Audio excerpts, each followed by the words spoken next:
Hello दोस्तों, आज हम बात करेंगे बहुत ही क्रिटिकल कॉन्सेप्ट के बारे में जिसका नाम है पीई डी रेटिंग। बहुत कम लोग पीई डी रेटिंग के बारे में बात करते हैं बिकॉज सब लोग रोजी स्टोरीज के बारे में ही बात करते हैं कि पैसा आपका यहाँ बनेगा वहाँ बनेगा, गोल्ड में पैसा डाल दो, रेलवेज में डाल दो, डिफेंस में डाल दो, यहाँ डाल दो, वहाँ डाल दो। लेकिन पैसा हमें सबसे पहले प्रोटेक्ट करना है, उसके बाद ही हमें किसी ग्रोथ एरियाज में डालना है, राइट।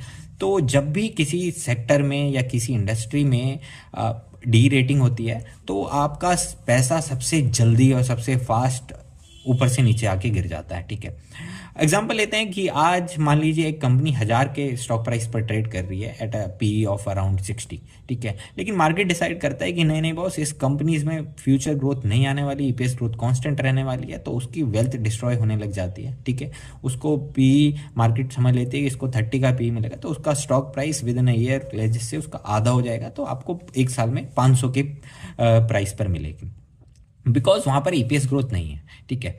तो मेन रीजन है बेसिकली किसी भी स्टॉक के डी रेटिंग होने के तीन कारण है। One is the cut in the EPS और sales growth, second is basically the over expensive nature of a particular stock और an industry, third is basically the headwinds that a company और industry is facing, ठीक है। तो हम समझेंगे तीन examples के जरिए, ठीक है। रेलवेज में देखिए, आज से 1.5 साल पहले इतना ज़्यादा यूफोरिया था कि लोग कुछ कुछ रेलवे स्टॉक्स को अराउंड 80-90 के पी पर खरीद रहे थे, ठीक है।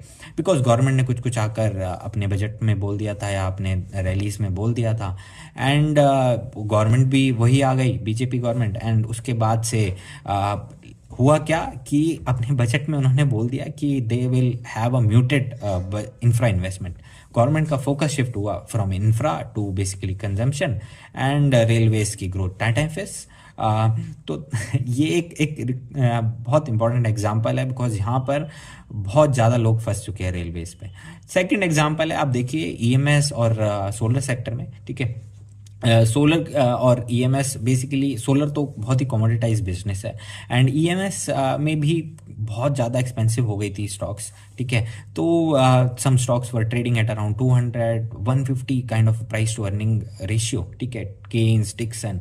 एंड हुआ क्या कि मार्केट को रियलाइज़ हुआ नहीं नहीं, ये तो बहुत ही कम मार्जिन के बिजनेस हैं, तो इनको भी इतना नहीं मिलना चाहिए, और इनकी ईपीएस भी कट हुई, तो वहाँ से उनकी धुलाई पिटाई होनी स्टार्ट हो गई, and these companies are now trading at around 50-60 P, ठीक है।